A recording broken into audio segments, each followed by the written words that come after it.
ఇప్పుడు పట్టణానికో జిల్లా కేంద్రానికో దగ్గర ఉన్నోళ్లకు అడవిలా ఎక్కడనో ఇసిరేసినట్టుండే ఊరోళ్లకు సవలతులు సేమ్ ఉంటాయా? జమీన్ ఆస్మాన్ ఫరక్ ఉంటుంది. వీళ్ళకు ఎటు పోవాలన్న ఆటోలు, బస్సులు, క్యాబ్లు, సినిమా టాకీస్లు, బేకరీలు, షాపింగ్ పోతానికి దుకాణాలు ఉంటాయి. అదే 100 కిలోమీటర్ల ఆవలున్న పల్లెల్లా గవ్వేముండయి. ఇక ఇప్పుడు మిమ్మల్ని ఓ ఊరికి తీసుకుపోతాం. సూదూరు పార్రీ ఎట్లున్నదో. చుట్టూ అడవి నడుమిట్ల ఊరు చూస్తానికి మంచిగానే ఉన్నది కానీ ఆడు ఉండటానికే తిప్పలు ఉన్నది. పక్కూరికి పోవాలన్నా అట్నుంచి రావాలన్నా తొవ్వ చక్కగా ఉంటే కదా. అగో కొండలు గుట్టలు ఎక్కుకుంటా దిగుకుంటా బొందల తొవ్వల నుంచే నడుచుకుంటా పోతుర్రు. ఉన్నోళ్ళు బండ్ల మీద పోతుర్రు. పొంగరాంగి ఎన్నో మాటలు అడ్డం పడి మోకాళ్ళ సిప్పలు వలిగినోళ్ళు బొచ్చడు మంది. 8 కిలోమీటర్లు ఇదే తొవ్వ. ఆదిలాబాద్ జిల్లా బుర్కే అనే ఊరిది.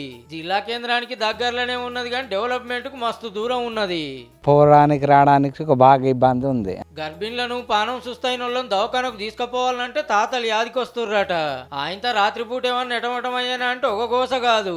ఎన్నో ప్రభుత్వాలు వస్తున్నాయి, ఎన్నో ప్రభుత్వాలు పోతున్నాయి. మా ఆరోగ్యానికి బాగా లేకున్నా కానీ కసలాల పంట తీసుకుపోవడం అవుతున్నది. ఊరు కొండ మీద ఉన్నది. తాగుతానికి నీళ్ళ సౌలభ్యత చక్కగా లేదట. మళ్ళా పక్కా ఇండ్లు లేవు చాలా మందికి. ఇంకా గమ్మత్ ఏందంటే గవర్నర్ మేడం దత్తత తీసుకున్నది. పాత గవర్నర్ తమిళసై మేడం దత్తత తీసుకున్నదట కానీ పనులు అయితే ఏం కాలే అంటుర్రు. ఇక 8 కిలోమీటర్లు కొండలు ఎక్కుకుంటా దిగుకుంటా పోవాలంటే ఎంత తిప్పలు ఉంటది.